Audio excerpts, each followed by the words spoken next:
గత కొన్ని రోజులుగా రాష్ట్రంలో వైసీపీ ప్రభుత్వంలో 3,500 కోట్లు జరిగిన లిక్కర్ స్కామ్ పైన అరెస్టులు కానీ అరెస్టుల తర్వాత జరుగుతున్నటువంటి పరిణామాలు కూడా మీకు తెలుసు. ఇక్కడ స్థానికంగా ఉన్నటువంటి ఎక్స్ఎమ్మెల్యే చెవిరెడ్డి భాస్కర్ రెడ్డి A39గా నిందితుడిగా ఉండటం జరిగింది. ఆయన కూడా అరెస్ట్ చేయటం జరిగింది, మీకు అందరూ తెలుసు. కానీ అరెస్ట్ అయిన రోజు నుంచి నేను లిక్కర్లో నాకు సంబంధం లేదు, మా నాన్న మా తమ్ముడు లిక్కర్ తాగి చనిపోవటం వల్ల నేను దాన్ని ద్వేషిస్తాను, నేను ఎక్కడ కానీ లిక్కర్ సొమ్ము సంబంధించిన కానీ లిక్కర్ వ్యాపారం కానీ నాకు సంబంధం లేదని రోజుకు ఒక మాట మాట్లాడుతున్నాడు. మీకు తెలుసు, గతము ఎలక్షన్కు ముందే చెప్పా, చెవిరెడ్డి భాస్కర్ రెడ్డి తుమ్మలగుంట అపరిచితుడు అని. అంటే అపరిచితుడు సినిమా చూశారు, ఒక సెకండ్కి నిమిషానికి మారుతూ ఉంటాడు. అదేవిధంగా ఊసరవెల్లి మనం చూస్తుంటాం, విలేజ్ల్లో తొండలాగుంటుంది ఊసరవెల్లి. అట్లా మనిషి నడిచినా గాలి సోకినా కలర్లు మారుతూ ఉంటుంది. ఆ విధంగా ప్రవర్తిస్తున్నాడు చెవిరెడ్డి భాస్కర్ రెడ్డి. మీరు చూసుంటారు, లాస్ట్ వీక్ కోర్టుకు వచ్చినప్పుడు నవ్వుకుంటా దండాలు పెట్టుకుంటా వచ్చాడు కోర్టుకి. లోపల వచ్చిన వెంటనే జడ్జి ముందు ఏడవటం జరిగింది. మళ్ళా బయట వెళ్ళిన వెంటనే అధికారులు నీ అంతు చూస్తా, నేనే వచ్చేది రేపు మాదే ప్రభుత్వం, నీ అంతు చూస్తా, నిన్నెత్తి లోపలేస్తా, నీ పైన అది చేస్తా ఇది చేస్తానని మళ్ళా బెదిరించడం. తిరిగి మొన్న కోర్టుకు వచ్చినప్పుడు సేమ్ అనమాట.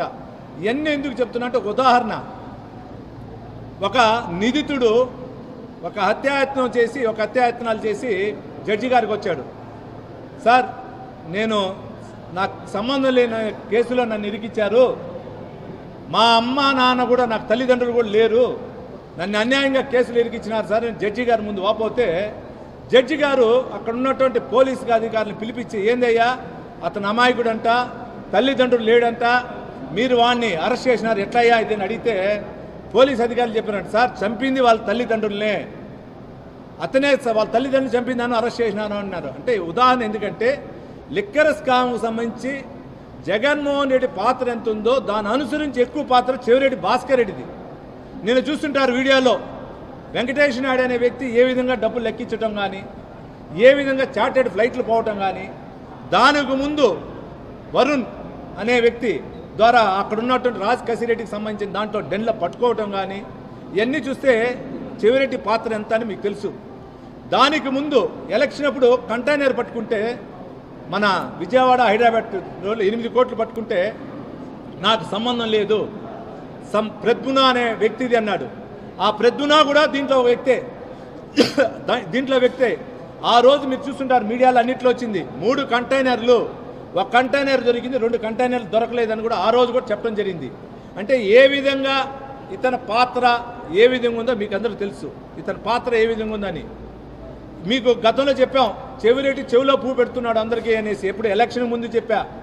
అతని పైన గత 7 నుంచి 8 సంవత్సరాల నుంచి పోరాటం చేస్తున్నా, ఇతని అవినీతి గురించి చెప్తున్నా. ఈరోజు చంద్రగిరి నియోజకవర్గం యొక్క చరిత్రని నాశనం చేశాడు. ఎలక్షన్ ముందు కూడా చెప్పా, చెవిరెడ్డి వల్ల చంద్రగిరి నియోజకవర్గం చరిత్ర నాశనం అవుతా ఉంది. గతంలో పాలించిన ఆ రోజు ఉన్నటువంటి ఎమ్మెల్యేలు, మన సీఎం గారు అయినటువంటి చంద్రబాబు నాయుడు గారు కానీ, దాని తర్వాత వచ్చినటువంటి వెంకటరామానాయుడు గారు కానీ, దాని తర్వాత జయదేవ్ నాయుడు గారు కానీ, దాని తర్వాత అరుణక్క గారు కానీ, దాని తర్వాత రామూర్తి అన్న గారు కానీ, దాని తర్వాత తిరిగి అరుణక్క గారు వచ్చారు. ఎప్పుడు కానీ చంద్రగిరి అంటే చాలా సుపరిపాలన ప్రభుత్వం, రాష్ట్రంలో ఉన్న ప్రజల కంటే కూడా చంద్రగిరిలో ప్రజలు బాగుంటారని డెవలప్మెంట్లో కానీ అన్నింటిలో కానీ ఆ రోజు ఉండటం జరిగింది. కానీ ఈరోజు ఈ చెవిరెడ్డి భాస్కర్ రెడ్డి వల్ల రాష్ట్రం మొత్తం మన పరువు తీయడం జరిగింది. ఇదందరికీ ప్రతి ఒక్కరు కూడా ఆలోచించాలి.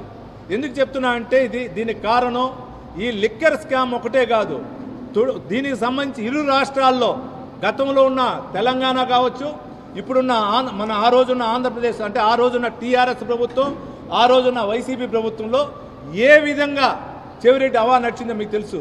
టీఆర్ఎస్ ప్రభుత్వాన్ని అడ్డం పెట్టుకొని ఏ విధంగా వర్కులు చేయటం కానీ, మా నాయకులు అంటే తెలుగుదేశం పార్టీకి సంబంధించిన నాయకులు ఫోన్లు కూడా ట్యాపింగ్ చేశారు. మాది కూడా నా కుటుంబం ఉంది కానీ నా కుటుంబ సభ్యులది కూడా ఆ రోజు ఫోన్ ట్యాపింగ్ చేశారు. దానిపైన కూడా మీకు చెప్పాం. ఈరోజు కూడా మళ్ళా దానిపైన కేసిస్తున్నాం. ఫోన్ ట్యాపింగ్ పైన కూడా విచారణ జరపాలి. విచారణ జరిపితే నిజ నిర్ధారణ వస్తుంది. ఎందుకంటే నా పైన దాడి జరిగిన రోజు వెనకాలన్న కారులో టోటల్ కాల్ డేటా లిస్ట్ ఉంది. ఎవరెవరైతే ఆర్సీపురం మండల లీడర్లు ఉన్నారో, తెలుగుదేశం లీడర్లు ఉన్నారో ఆ లీడర్ల ఫోన్ నెంబర్లు, ఆ ఫోన్ నెంబర్లతో పాటు ఎవరెవరితో మాట్లాడినారో కాల్ డేటా కూడా ఉంది. ఆ లిస్టు కూడా మేము పెట్టుకున్నాం. ఆ రోజు దొరికింది బయట కారులో గలాట నా పైన దాడి జరిగిన తర్వాత కారులో వస్తువులు రోడ్లో ఇసిరేసి ఉన్నారు. ఆ ఇసిరేసినప్పుడు కొన్ని వస్తువులు దొరికింది. ఆ దొరికిన దాంట్లో చూస్తే ఈ కాల్ డేటా కూడా ఉంది. అంటే ఏ విధంగా నాయకులు తెలుగుదేశం పార్టీ నాయకుల్ని కూడా పెట్టి ఏ విధంగా ఫోన్ ట్యాపింగ్ చేశారు దానికి ఉదాహరణ కూడా మీ ద్వారా తెలియజేసుకుంటున్నా. ఇదంతా ఒక ఎత్తు అవుతే చెవిరెడ్డి భాస్కర్ రెడ్డి ద్వారా నా కుటుంబంలో ఎవరికి కానీ లిక్కర్కి సంబంధించిన దాంట్లో మేము పోమన్నాడు. ఇక్కడే కూతవేటు దూరు మన సదరన్ స్పైస్ దగ్గర పీసీఆర్ బార్, ఆ పీసీఆర్ బార్ అనేవి ఇది కూడా వైసీపీకి సంబంధించిన వాళ్ళ కుటుంబం సభ్యులదే, అంటే వైసీపీ పార్టీ నాయకులదే. అతను లాస్ట్ గవర్నమెంట్లో టెండర్ ద్వారా బార్ తెచ్చుకుంటే మాకుండే ఇన్ఫర్మేషన్, బార్ తెచ్చుకుంటే లైసెన్స్ వచ్చినా కూడా కొన్ని రోజులు కట్టనీయకుండా కూడా పెండింగ్ పెట్టడం జరిగింది. మళ్ళా వాళ్ళ కుటుంబ సభ్యుడు తమ్ముడికి దాంట్లో షేర్ ఇచ్చిన తర్వాతనే ఆ బార్ రన్ అవుతా ఉంది. ఈ రోజుకి ఉందా లేదో తెలియదు కానీ తెలుగుదేశం ప్రభుత్వం వచ్చేంత వరకు ఉంది ఆ బార్లో షేర్. తెలుగుదేశం ప్రభుత్వం వచ్చినాక షేర్ వదులుకున్నాడో లేదో తెలియదు కానీ తెలుగుదేశం ప్రభుత్వం వచ్చేంత వరకు షేర్ ఉంది. దానికి తగిన సాక్ష్యాలు కూడా మా దగ్గర ఉన్నాయి. దానికి సంబంధించిన వాళ్ళైతే ఎవరైతే ఆ బారుకు సంబంధించిన వ్యక్తులు ఎవరితో మాట్లాడారో ఆ సాక్ష్యాలు కూడా ఉన్నాయి. ఇదొక ఎత్తు అయితే నా పైన చంపాలనుకున్న రోజు ముందు రోజు రాత్రి 1 గంట నుంచి మరుసటి రోజు వరకు వాళ్ళ కుటుంబ సభ్యులు ఎక్కడెక్కడ మాట్లాడినారో మీకు చూస్తుంటారు. ఉదయం 6 గంటల నుంచి నా పైన చంపాలన్న కుట్రలో వాళ్ళ ఇంటి తర్వాత నేరుగా అందరూ చంపాలనుకున్న వ్యక్తులు కానీ చంపే దాంట్లో చేసిన వ్యక్తులు కానీ అందరూ పోయింది విక్టరీ బార్కి. విక్టరీ బార్కి డబ్బు కట్టింది ఎవరంటే కూడా వాళ్ళ కుటుంబ సభ్యులే, చెవిరెడ్డి భాస్కర్ రెడ్డి కుటుంబ సభ్యులే. అంటే ఇవన్నీ ఎందుకు చెప్తున్నా అంటే మాకు లిక్కర్కి సంబంధం లేదు, లిక్కర్ అంటే నేను దూరము, నన్ను ఊరికి అన్యాయంగా ఇరికిస్తున్నారు అనే దానికి ఇది ఉదాహరణ చెప్తున్నా. ఇదంతా ఒక ఎత్తు అయితే తుడాకు సంబంధించిన అక్కడ ఉన్నటువంటి తుమ్మలగుంట పార్క్ ఏది ఉందో ఆ పార్క్ చెరువు, ఆ చెరువుని దాన్ని పార్క్ చేసేదానికి తుడా నిధులు పెడితే ఆ నిధుల దుర్వినియోగం పైన విజిలెన్స్ కమిటీ వేసి విజిలెన్స్ ఎంక్వైరీ జరిగితే తుడా పార్కుని ఎక్కడ గ్రీవెన్స్ నేషనల్ ట్రిబ్యునల్కి వెళ్తే ఆ పార్కుని ఎక్కడ తిరిగి స్వాధీనం చేసుకుంటుందో ప్రభుత్వం అని 3 నెలల ముందు రాత్రి 7 నుంచి 9:30 వరకు అక్కడుండే యువతకి ఇదే మద్యపానం ఇచ్చి రెచ్చగొట్టడం కూడా జరిగింది. దానికి కూడా వీడియో క్లిప్పింగ్స్ ఉన్నాయి, అవి కూడా చూసుకోవచ్చు. ఇదంతా ఒకటి అయితే ఈ చెవిరెడ్డి భాస్కర్ రెడ్డి వ్యక్తి ద్వారా వెంకటేష్ నాయుడు అనేది ఈ ఒక వెంకటేష్ నాయుడు కదా, ఇటువంటి వెంకటేష్ నాయుడు చాలా మంది ఉన్నారు. ఇది ఒక వ్యక్తే నాకు తెలిసి. ఈ విధంగా లింక్ ఇంకా లాగితే చాలా మంది వెంకటేష్ నాయుడు ఉన్నారు. దీనికి ఇంకా డెన్ను మొన్న దొరికింది 11 కోట్లు కాదు, ఇంకా చాలా డెన్నులు దొరుకుతుంది. మన చిత్తూరు జిల్లాకు సంబంధించి ఇక్కడ కూడా ఇటువంటి వెంకటేష్ నాయుడు చెవిరెడ్డి కన్నుసన్లో మెలిగిన వాళ్ళు చాలా మంది ఉన్నారు. వీరందరినీ దొరకాలంటే ఇంకా దీన్ని ఈడీకి కేసు హ్యాండ్ఓవర్ చేయాలి, సిబిఐకి హ్యాండ్ఓవర్ చేయాలి. చేస్తేనే ఇంకా కొంచెం ఇదిగా పోతుంది. అంటే ఈరోజు జరుగుతున్నటువంటి విచారణ సిట్ అధికారులతో నిజంగా వాళ్ళ చేతులు దండం పెట్టాలి. ఎందుకంటే చెవిరెడ్డి స్వరూపము చంద్రగిరి నియోజక ప్రజలకు తెలిసే విధంగా తెలిసింది. అంటే దీంట్లో 30-40 నేను బాధపడ్డా. ఇతను యాక్చువల్గా ఉండాల్సిన 4వ నిందితుడు 5వ నిందితుడే 40వ నిందితుడు పెట్టుండారు, 39 నిందితుడు పెట్టినాడు ఎట్లా అని అనుకున్నా. కానీ ఈరోజు చూస్తే సిట్ అధికారులు ఏ విధంగా చేస్తున్నారంటే ఆ విధంగా చేస్తున్నారు. కాబట్టి వాళ్ళు సిట్ అధికారులు కూడా బాగుంది, కానీ వాళ్ళపైన నమ్మకం లేకుండా కాదు నేను చెప్పేది. ఎక్కడి నుంచి ఈడీ వచ్చింది, ఎక్కడి నుంచి ఈ డబ్బు వచ్చింది, దీని కర్మకర్తలని తెలుసుకోగలిగితే మొత్తం వ్యవస్థ అనేది రేపు బాగుంటుంది.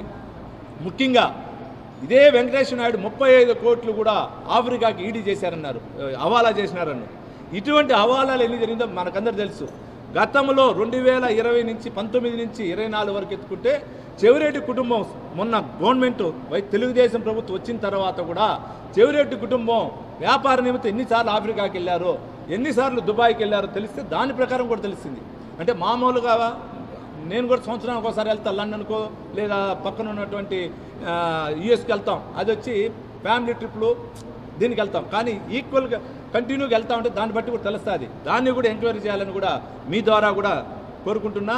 ఇదంతా ఒక ఎత్తు అయితే చెవిరెడ్డి భాస్కర్ రెడ్డి అనే వ్యక్తి మన చంద్రగిరి నియోజకవర్గంలో జరిగిన అవినీతి వల్ల ఈరోజు చంద్రగిరి నియోజకవర్గానికి ఎంత మచ్చ వచ్చిందో ఆ మచ్చ ప్రతి ఒక్క చంద్రగిరి నియోజక పౌరుడికి తెలుసు.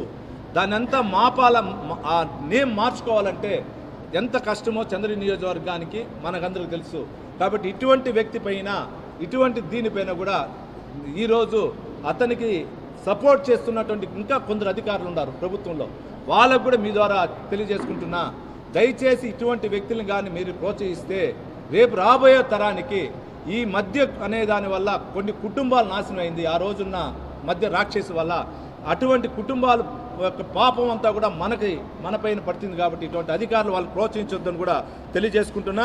ఇదే విధంగా దీంతో పాటు ముఖ్యంగా లిక్కర్దే కాకుండా తుడాకు సంబంధించిన నిధులు విజిలెన్స్ ఎంక్వైరీ జరిగింది. ఆ విజిలెన్స్ ఎంక్వైరీలో కూడా సుమారు 90 కోట్ల నుంచి 100 కోట్ల రూపాయలు కూడా అని చెప్తున్నారు. ఇంకా మనకు తెలియలా, కానీ తెలిసింది. దాన్ని కూడా నిక్షేపాతంగా విజిలెన్స్ అధికారులు ఇంకా ప్రత్యేక దృష్టి సారించి తొందరగా దానిపైన కూడా ఎంక్వైరీ చేసి దానిపైన కూడా కేసు చేయాలని అది కూడా కోరుకుంటున్నా. దీంట్లో ఈ రోజు కూడా ఆ తుడాలకు సంబంధించినటువంటి పనిచేసిన అధికారులు ఇంకా జిల్లా స్థాయిలో ఉన్నారు. వాళ్ళకు కూడా మీకు చెప్తున్నా, మీరు గతంలో చెవిరెడ్డి భాస్కర్ రెడ్డి వల్ల ఏ తప్పులు చేస్తుంటే కూడా ఆ తప్పుల్ని కానీ ప్రభుత్వాన్ని దృష్టికి తీసుకుని వస్తే మీకు అటువంటి హాని లేకుండా ఉంటుంది. కాబట్టి మీరు కూడా దాన్ని సహకరించాలని కూడా ఆ అధికారులను కానీ వాళ్ళందరినీ కోరుకుంటున్నా. ముఖ్యమైన కేసు మీరు చూస్తుంటారు. 2019 నుంచి 24 వరకు ఎలక్షన్ కమిషన్కి 297 ఫిర్యాదులు చేశాం మేము. ఆ 297 ఫిర్యాదుల్లో ఎక్కువ దొంగ ఓట్లు మన చంద్రగిరి నియోజకవర్గంలో. ఆ దొంగ ఓట్లకి కర్త ఆ రోజు ఉన్నటువంటి చంద్రగిరి నియోజకవర్గంలో కిరణ్ పిఆర్ఓగా ఉన్నటువంటి చెవిరెడ్డి భాస్కర్ రెడ్డికి పిఆర్ఓగా ఉన్నటువంటి ఆర్డీఓ గారు, దాని తర్వాత గూడూరుకి వెళ్ళారు ఆర్డీఓ గారు. ఆయన పాత్ర ఎక్కువ. ఆయన ఈరోజు కడపలో మెప్మా అధికారిగా పనిచేస్తున్నాడు. అటువంటి అధికారి పైన కూడా ప్రభుత్వం దృష్టికి తీసుకుని వెళ్ళి నేను సీఎం గారి దృష్టికి తీసుకుని పోయి కూడా దాన్ని నిరపక్షంగా ఆయన పైన ఒక పాత్రని చూడాలని కూడా కోరుకుంటున్నా. ఈ దొంగ ఓట్ల కేసును కూడా మేము పోరాటం చేస్తూ ఉన్నాం. మళ్ళా రేపు ఎలక్షన్ కమిషన్ దృష్టికి తీసుకుని పోయాం ఆల్రెడీ ఒక 10 రోజుల ముందు. మళ్ళా సుప్రీంకోర్టుకు పోతాం. ఎలక్షన్ కమిషన్ కానీ దీనిపైన పట్టించుకోకపోతే మేము సుప్రీంకోర్టుకో హైకోర్టుకో న్యాయస్థానానికి పోయి దీనిలో ఉన్న కర్తలపైన తీసుకోవాలని చెప్పి కూడా మేము కోర్టు ద్వారా కూడా న్యాయస్థానాన్ని ఆశ్రయిస్తాం. ఎందుకంటే ఎంఆర్ఓ లాగిన్స్, ఆర్డీఓ గారు లాగిన్స్, బిఎల్ఓ లాగిన్స్ మొత్తం ఆ రోజు కేవీఎస్ ఆఫీసులో పెట్టి పనిచేశారు. దానికి సంబంధించిన యాటిట్యూడ్లు కూడా మా దగ్గర ఉన్నాయి. మా దగ్గర అంటే స్థానికంగా ఉన్న వ్యక్తుల దగ్గర ఉన్నాయి. ఆ యాటిట్యూడ్లు పెట్టి కానీ ఎంక్వైరీ చేస్తే చాలా ఇది వస్తుంది. ఎందుకంటే ఈరోజు సిఐడిలో ఉంది కేసు, సిఐడిలో కూడా దర్యాప్తు జరుగుతుంది. ఇంకా స్పీడ్ కాలేదు. కాబట్టి మీ మీడియా ద్వారా కూడా అది కోరుకుంటున్నా. ఇది కానీ జరిగితే ఇటువంటి వ్యక్తుల వల్ల మనం భారత రాజ్యాంగం రచించిన అంబేద్కర్ ఏ విధంగా న్యాయ వ్యవస్థ పెద్దదో అదేవిధంగా ఎలక్షన్ కమిషన్ అటువంటి పవర్ఫుల్, అటువంటి దాన్నే ఇతను ఈ విధంగా చేశారంటే దేది కానీ లెక్కలేదు. కాబట్టి చెవిరెడ్డి భాస్కర్ రెడ్డికి వీటన్నిటిపైన దర్యాప్తు చేయాలని మీడియా సోదరులని కోరుకుంటున్నా.